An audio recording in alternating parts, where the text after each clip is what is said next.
지금까지 이런 더위는 없었다. 이것은 찜통인가 가마솥인가. 염소 뿔도 녹인다는 대구의 이것. 저 태양이 이 대지를 달구면 우리의 가슴 모두 함께 뜨거워라. 네. 김수방 만화가가 불러주시는 이 노래가요. 대구시 공모전에서 대상받은 곡이라고 합니다. 뿔도 녹인다는 대구의 무더운 날씨를 착안해서 만든 곡이라고 하는데요. 베프리카, 베집트, 너무나 유명한 대한민국 최서 지역, 대구의 더위 속으로 들어가 보겠습니다.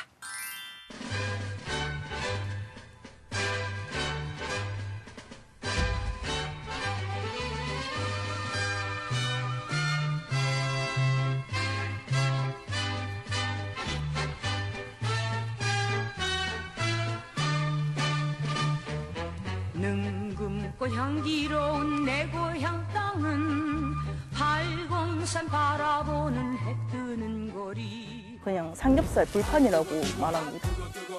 나오는 순간부터 땀이 줄줄 납니다. 다 들어가는 더위? 여기는 사람 살 곳이 아니라면서 이야기하는 친구들도 있어요.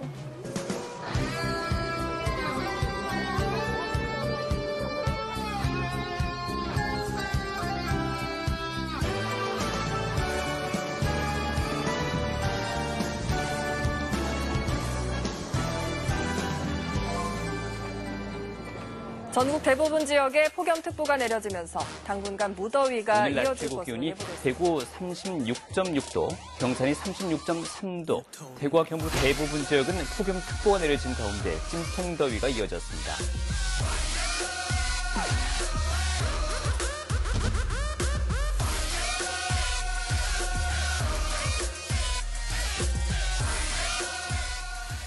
진짜 대구의 더위는 대단하죠? 아유, 저 보니까 저 뜨거움이 스튜디오로 그대로 전달되는 것 같아요. 아까 노래도 되게 뭔가 뜨겁게 부른 것 같아요. 대구 더위에 관해서 우리 모두 할 얘기가 참 많을 것 같습니다. 노래에 대한 얘기는 왜 이렇게 거두절미하세요? 예. 작가가 시켜서 한 거예요. 아니 정말 근데 대구의 더위 누구보다 좀 산 증인이 돼서 아주 열띤 그 토크를 하지 않을까 싶은데요. 오늘도 기대가 됩니다. 이분의 별명이 쪽집게 기후 박사예요. 이분이 덥다고 해야지 더워지고 이분이 덥지 않다 그러면 그애는 안 더운 거. 예언가네요. 예언가인 거죠. 그래서 인터넷에서 별명이 헤스트라다무스. 헤스트라다무스예요. 예, 반갑습니다. 계명대학교 환경공학과에 있고요. 기후학, 기상, 도시가 왜 뜨거워지는가, 그 대책은 무엇인가 이런 것을 주전공을 하고 있습니다. 올여름 유례없는 역대급 폭염을 마친 쪽집게 기상학자 김해동 교수님이십니다. 안녕하세요. 예, 안녕하세요. 지금부터 다가오는 폭염은 사람을 죽이는 살인적 폭염이기 때문에 여름은 더워야 돼야 하는 얘기. 글쎄요, 이런 얘기를 들은 게 작년 6월에 방송국에 출연해서 네. 올해 여름 날씨가 어떻게 될까, 가을은 어떻게 될까 이런 이야기를 했었는데 딱 맞았어요. 잘 맞아 떨어졌던 것 같습니다. 그러니까 갑자기 이게 쪽집게다, 뭐 문어다, 뭐 이런 얘기가. 김문어. 그리고 이게 성함에 해도 있지만 또 더위를 녹이는 얼음도 같이 포함되어 있습니다. 동. 여름과 겨울이 공존하는. 네. 이분은 지금 저희 시민의 품격의 한 3번째 출연이시죠? 네. 소개 안 해도 이제 알아서 나오십니다. 반가운 얼굴입니다. 자, 김해동 교수님 나오셨으니까 여쭤봐야 될 것 같아요. 올해도 6월에 이미 30도를 넘었고요. 7월 초, 올여름 뭐 역시 장마 끝나면 대단할까요? 좀 저는 곤혹스러운 게 매년 똑같은 말을 계속 되풀이해야 된다는 것이 좀 곤혹스럽습니다. 왜냐하면 이게 기상청에서 올 여름은 평년 수준일 것 같습니다. 만약 이렇게 얘기를 하면 뭐 그냥 견딜만 한 더위인가 보다 이렇게 이해하기 쉽지 그렇죠. 않습니까? 그런데 이게 기후라고 하는 것은 그 10년 단위로 끊어서 최근 30년의 평균을 이야기를 합니다. 그러면 지금은 1991년부터 2020년까지 평균을 이야기를 하는데 전 세계에서 우리가 놀랄 만한 더위 이런 것들이 전부 1990년 이후에 나타났거든요. 그래서 이제는 평년 수준 이렇게만 이야기를 해도 올해도 매우 덥구나 이렇게 받아들여야 되는 거죠. 그래서 똑같은 얘기를 계속 할 수가 없으니까 뭔가 좀 새로운 소재를 가져와서 얘기를 해야 되는데 네. 어떤 소재를 가져와야 될까 이게 저도 항상 고민을 하는 그 정도 수준입니다. 아, 그럼 평년 수준이라는 것 자체에 이미 마음의 준비를 해야 되는데 더위를 좀 준비하고 대비하기에 딱 7월 초, 장마 끝나는 시점이 또 중요하긴 하죠. 초등학교 교과서에서부터 얘기가 나오는 게 우리나라 기후를 지배하는 4대 기단이라고 나오거든요. 그래서 이제 겨울 되면은 시베리아 고기압 이런 거 많이 들어보셨죠? 네. 그 시베리아 기단이 우리나라를 지배를 하면 춥다. 그다음에 여름이 되면은 북태평양 고기압 우리나라를 덮으면 덥다. 이 장마라고 하는 것은 북태평양 고기압이 남쪽 먼바다에 있다가 이게 서서히 북쪽으로 이렇게 올라오게 됩니다.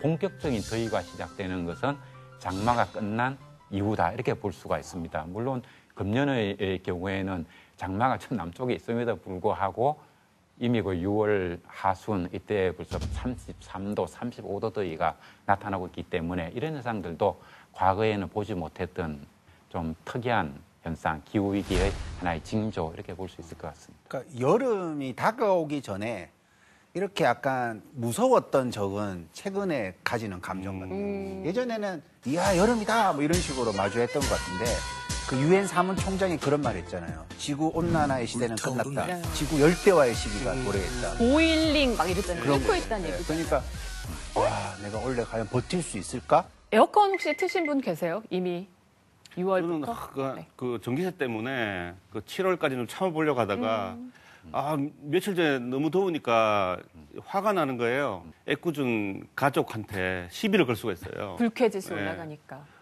내가 생각한 결혼 생활은 이런 게 아니야. 뭐 이렇게 하다가 싸운단 말이에요. 정말 애꿎네요. 네, 그래서 네. 조용히 에어컨을 켰죠. 그리고 인격을 살리자. 이런 말이 있잖아요. 에어컨을 만난 다음에 다시는 그전 세상으로 돌아가지 못했다 이런 말이 있거든요. 이게 되게 논쟁적인 건데 우리는 보통 지구 온난화로 인해서 기온이 이제 이렇게 그래프가 이렇게 가고 있다라고 보고 있죠. 그게 그래프는 이런 식으로 가는 거라고 이해를 하는 게 맞겠죠. 그렇죠. 진짜 온도를 봐도 그렇게 나타나지 않습니까? 그리고 우리 일반인들도 많이 아는 게 뭐 엘니뇨, 라니냐 이런 용어는 많이 들어보셨죠? 네. 그 이외에도 뭐 기후학에서는 뭐 PDO가 어떻고 뭐 이런 용어들이 많이 있는데 이게 지구 전체 기후에 미치는 주기적으로 나타나는 하나의 현상들이거든요. 네. 그래서 예를 들면 엘니뇨 해에는 좀 시원하고 비가 많이 오고 라니냐 해에는 가물고 온도가 매우 높고 그다음에 우리가 살고 있는 태평양 남쪽 해수 온도가 높으면 당연히 덥지 않겠습니까? 거기서 공기가 올라오니까. 근데 이것도 보면 거의 한 10년 정도 주기로 해가지고 짧게는 한 2, 3년마다 한 번씩 온도가 올라갔다 내려갔다 하기도 하고 또 길게 보면 한 10년 정도는 온도가 안 올라갔다가 그 다음에는 온도가 쭉 올라가기도 하고 뭐 이런 변화가 있는 거죠. 몇백 년을 놓고 보면 예. 우상향하고 있는 거죠. 그렇죠. 특히 1980년대 중반 이후부터는 엄청나게 빠르게 온도가 올라가고 있습니다. 올여름 2025년 여름 대구의 최고 기온은 빠밤 몇 도? 그러니까 이게 계절 전망할 때는 몇 도 언제 이런 얘기는 잘 안 하거든요. 그러니까 어느 정도 나타날 수 있는 가능성, 포텐셜 이걸 얘기를 하는 건데 언론에서 이렇게 많이 뽑은 것 같습니다. 그런데 생각해 보면 요즘은 38도가 넘을 때 초고온 이런 얘기를 하거든요. 그러니까 이 초고온이 일상화되었기 때문에 막 이거 이상은 할 거다는 얘기는 뭐 쉽게 얘기할 수 있을 것 같습니다. 올해도 보면은 여름이 많이 덥고 늦더위가 이어질 것 같은데 실은 제가 작년 여름 더위 전망할 때 가을 태풍이 매우 심각할 것이다 이런 얘기를 했는데 그게 틀렸거든요. 틀리기도 하시는군요. 틀렸거든요. 그래서 제가 틀린 게 다행이라고 생각하지 말라. 말라? 예, 그건 왜냐하면 티베트 고기압이 10월 달이 되어도 안 물러간다는 그런 하나의 더위가 길어진다는 거다. 얘기. 가을은 이제 폭염 아니면 폭우 둘 중에 양자택일의 시대가 이렇게 정말 뭔가... 교수님 예언이 틀리면 좋은 건가 했는데 틀렸는데 또 첩첩산중이에요. 그러니까 우리가 이 티베트 고기압과 싸워야 된다라는 거죠. 뭔지 모르지만. 그러면 실제로 대구로 좁혀봤을 때 대구 안에서도 좀 지역별로 차이가 있습니까? 기후 지도라는 게 있거든요. 도시 기후 지도. 대구 지역도 보면 제가 한 6개 정도 도시 기후 부분을 이렇게 한번 해보았는데요. 역시 더운 거는 이 중부 쪽이 많이 덥고요. 중부에서부터 서쪽으로 달서구, 서구 이쪽이 많이 덥고 동쪽이 상대적으로 온도가 낮게 나타나는 그런 특성은 볼 수가 있습니다. 교수님하고 계곡을 좀 같이 가는 거예요. 그래도 또 우리 또 대구 사람들은 또 여름은 더워야 제맛이지. 더워야 여름 아이가. 더 더워야지 뭐 이런 게 또 있잖아요. 30도면 장난이지 뭐. 뭐 뉴스 보고 대구 1등 딱 뜨면 그렇지 역시 대구지 하면서 이런 것들을 뭐 더위 부심, 덥부심이라고 하나요? 국정감사 시즌이 되면 전국에서 기자들 몰려오고 하니까 보통 9월인데 막 덥다고 그래요. 덥다고 그러는데 에이 뭐 이렇게 대구는 이 정도가 되면 시원하다고 한다. 이런 이 덥부심, 기후를 가지고 이렇게 자부심을 느끼는 도시는 흔치 않은 것 같아요. 자부심인지 자존심인지. 저도 뭐 밀양이나 의성 이렇게 나오면은 다른 도시한테 막 더위로 밟히고 이러면 안 돼! 이러면서 막 TV 보고 그러거든요. 아니, 근데 계속 1등이었는데 왜 갑자기 1등을 뺏기고 있는 거지? 그러니까 이게 보니까 2010년대 이후부터는 매년 가장 높은 기온을 찍은 도시가 대구인 적이 잘 없더라고요. 그러니까 아까 이야기했던 뭐 밀양도 있었고 의성도 있었고 경남의 산지 지역, 그러니까 뭐 의령 이런 지역들이 이를 차지하면서 대구가 이제 옛날 더위는 아니다. 뭐 이런 말들이 나온 지가 벌써 한 10여 년쯤은 된 것 같습니다. 들은 얘기가 그 대구가 1등이 아닌 이유가 그 기온 재는 장소 있잖아요. 이게 좀 시원한 데로 옮겨서 그렇다는 얘기가 있던데 이것도 사실인가요? 전문 탐사 보도 기자잖아. 이게 권영진 전 대구시장 때 대구의 도시 이미지, 더위가 도시 브랜드 이미지에 제일 높게 나온 거예요. 그래서 이 이미지를 바꿔야 되겠다. 그래서 관측소를 옮겼다라고 하는 설이 시민들 사이에서 많이 돌았습니다. 취재한 게 아니고 설이죠. 네. 예. 사실이라면 이건 꼼수잖아요. 대구 사람의 민심을 모르는 행동이었던 거죠. 자, 이런 여러 가지 지금 말들이 막 오가고 있는데 저희가 그 실상을 한번 직접 들어봤습니다. 이전 관측 자료를 비교해서 최근 10년 자료를 분석해 보면 이전 한 지역이 이전 자료보다 한 0.5도 낮은 건 사실입니다. 그렇지만 최근에 10년간의 경향 분석을 해보게 되면 오히려 이전 한 지역이 더 그전 자료보다 좀 높게 나타나고 있기 때문에 큰 차이는 없다라고 저희들이 분석하고 있습니다.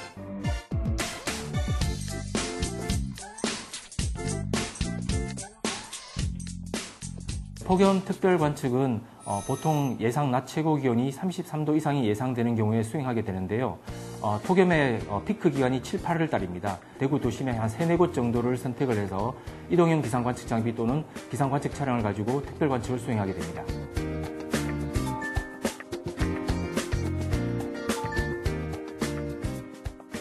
지역민들은 생활하시는 그 반경이 잔디가 있는 게 아니라 콘크리트나 이런 도심에 많이 살고 계시잖아요. 최대한 그런 현장에 가깝게 이제 정보를 관측해서 정보를 제공하고자 저희들 차량을 이용해서 좀 특별 관측 형태로 이제 관측을 하는 거고요. 관측소 위치에 따라 차이는 있을 수 있지만 대구 일최고 기온 1등을 놓친 게 옮겨서 그런 거는 아니다라는 게 실망인데요. 저는 이 관측소 때문에 1등을 뺏긴 거다. 우리 여전히 1등이다. 우리 여전히 1등이다. 제가 몰래 가서 거기 막 수건 같은 거 좀 덮어놓고. 아니라는 거 오늘 시민의 품격을 통해서 정확하게 짚어드리고요. 요즘 보니까 대구보다 강주가 더 덥다는 그런 허위 보도들이 많이 나오고 있어요. 그 진짜인가요? 허위 보도가 아니고 좀 언론에서도 많이 나오고 있거든요. 대구보다 더운 광주. 이게 2012년에 우리나라하고 일본 기상청에서 동시에 검색이 말까지 그 폭염 이게 어떻게 변할까 하는 보고서를 낸 게 있어요. 그거 보면은 공통적으로 나온 게 동쪽 지역보다는 서쪽 지역이 훨씬 더 더워진다는 게 일치를 하고 있거든요. 그다음에 우리가 94년 더위와 함께 2018년 더위도 얘기 많이 하잖아요. 그때 보면은 저기 서울이라든가 홍성 이런 곳에서 최고 기록을 내기도 하지 않았습니까? 그러면 이게 대구가 시원해진다, 대구가 뒤처진다가 아니라 딴 지역이 더 더워진다. 그러니까 지구가 전체적으로 뜨거워지고 있다. 이렇게 봐야 되겠네요. 그렇죠. 그리고 그게 왜 서쪽이 더워지는가 하면은 우리나라가 삼면이 바다고 뭐 이런 얘기를 하는데 사실은 서해가 평균 수심이 30m밖에 안 되고 중국 대륙하고 매우 가깝잖아요. 이게. 네. 그래서 사실은 대륙성 기후를 나타내고 있거든요. 그래서 이게 온도가 올라가면은 서해가 금방 데워지기 때문에 그 효과가 크게 미치기 때문에 동쪽 지역보다 서쪽 지역이 더 더워진다. 뭐 이렇게 해설을 달아놓고 있습니다. 우리나라를 넘어서 지구가 뜨거워지고 있다는 얘기인데 이 슬픈 얘기인데 저도 덧부심을 가지고 있었던 사람으로서 이건 좀 반성해야 될 것 같습니다. 이제 앞으로는 이 대프리카의 대자가 대구대가 아니고 대한민국의 상징이 될 것 같아서 좀 슬프네요.